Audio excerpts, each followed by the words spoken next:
আমি মুশফিকুর রহমান ইফাত বলছিলাম। আমার বয়স ১৯। আমার আসলে সাদিক এগ্রোতে আমি যেটা ছোটকাল থেকে পশু পাখি অনেক বেশি ভালোবাসি। আমি সাদিক এগ্রোতে ঘুরতে গিয়েছিলাম। আমি গরু দেখার জন্য গিয়েছিলাম। তো সাদিক এগ্রোর যিনি মালিক ইমরান ভাই, ওনার সাথে আমার আগেই পরিচয় আছে যেহেতু আমি পাখি পালি। আমাদের ইভেন্টগুলোর উনি একজন চিফ গেস্ট থাকে। তো তার কারণ হচ্ছে আমার ওনার সাথে আগে থেকে পরিচয় ছিল। তো উনি আমাকে বলে যে, "ইফাত, এটা যদি তুমি থাপ্পড় দাও আমার", যেহেতু উনি আমার কাছে, তো আমি ভাবছি ঠিক আছে থাপ্পড় দিতেই পারি।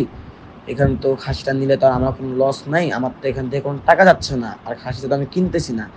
সে আমার যে যদি তার ২ টা উপকার হয় তাহলে আমার তো কিনতে অসুবিধা কোন জায়গায়? আমি তো আর কিনতেছি না। খালি মানুষজনকে দেখাবো। তো তার কথা অনুযায়ী আমি ছবি তুলি খাসিটার সাথে এবং সবাইকে বলি, "হ্যাঁ, আমি খাসিটা কিনছি।" কিন্তু আসলে খাসিটা কিন্তু আমি কিনা হয়নি এবং খাসিটা আমার বাসায়ও আনা হয়নি এবং খাসিটা আমার কোরবানিও দেওয়া হয়নি। এটা ইতিমধ্যে অনেকজন জানতে পারছে যে খাসিটা এখনো সাদে এগোতে আছে এবং এটার জন্য আমার ফ্যামিলি নিয়ে অনেক কথাবার্তা হয় এবং আমার কারণে আমার ফ্যামিলি অনেক ছোট হতে হয়।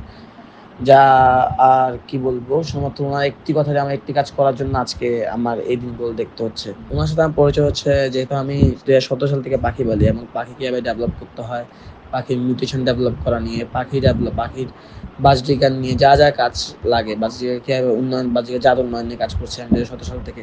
আমি এমন তো ৭ বার ন্যাশনাল চ্যাম্পিয়ন অ্যাওয়ার্ডও পেয়েছি। এভিয়ান থেকে পেয়েছি ২ বার, বিএসবি থেকে পেয়েছি ২ বার এবং ন্যাশনাল সার্টিফিকেটও আছে আমার।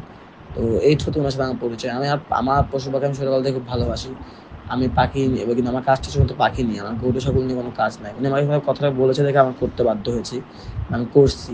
বাট তার কারণে যে আজকে আমার এই দিন দেখতে হবে তা আমি কোনদিনই বুঝি নাই।